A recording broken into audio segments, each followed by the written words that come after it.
तो असां अॼु बिजराणी ॻोठ में शहीद इरफान लगारी ऐं शहीद ज़ाहिद लगारी जे तज़ियत जे सिलसिले में आया आहियूं।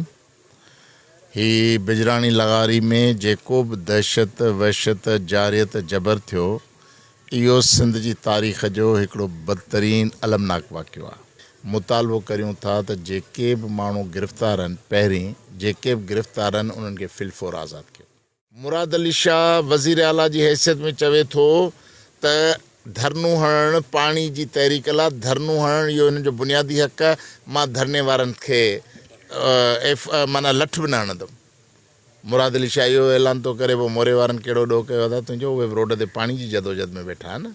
उहे को आसमान तां तारा लाइ घुर त न पिए कयूं। त इन जे करे असां चयो त सुप्रीम कोर्ट जो जज असां कंहिं कूड़ी कमेटी खे नथा मञूं।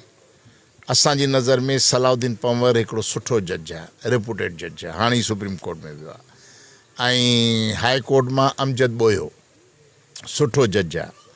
बाक़ी सेशन कोर्ट जो मूंखे ख़बर न आहे, वकीलनि सां मशवरे सां त हिकिड़ो सेशन कोर्ट जो जज उन्हनि टिनि जजनि ते मुश्तमिल तव्हां अदालती कमीशन ठाहियो, उहा तहक़ीक़ात करे त हिन सॼे वाक़े पोयां पस मंज़र छा आहे।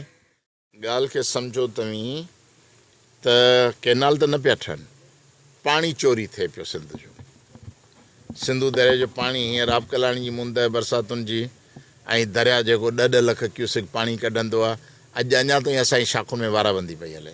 त इन करे सिंधू दरिया जो पाणी चोरी थिए पियो। इन जे करे असांखे तहरीक जी ज़रूरत अञा बि आहे। असां जेके कॉम्प्रेसन तहरीक शुरू कई हुई उन तहरीक खे यरगमाल कयो वियो।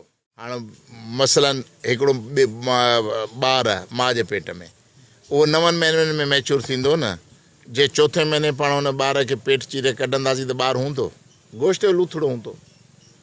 त हिननि जेका तहरीक असां मैच्योर कई पे, ॻोठ ॻोठ हलियासीं पे, ॿारनि हलिया पियासीं ऐं लखा करोड़ा इंसान इन लाइ तहरीक लाइ तयारु थियनि हा। उन खां अॻे वठी वञी बबरलो ते विहारे छॾियूं माण्हुनि खे। पोइ छा थियो? पोइ हाणे बेवा माइन वांगुरु असां दाऊं पिया कयूं, घोड़ा पाणी पियो चोरी थिए। इन करे सिंध जे सियासी कारकुननि ऐं पढ़ियल गढ़ियल माण्हुनि खे बि होश संभालणु खपे।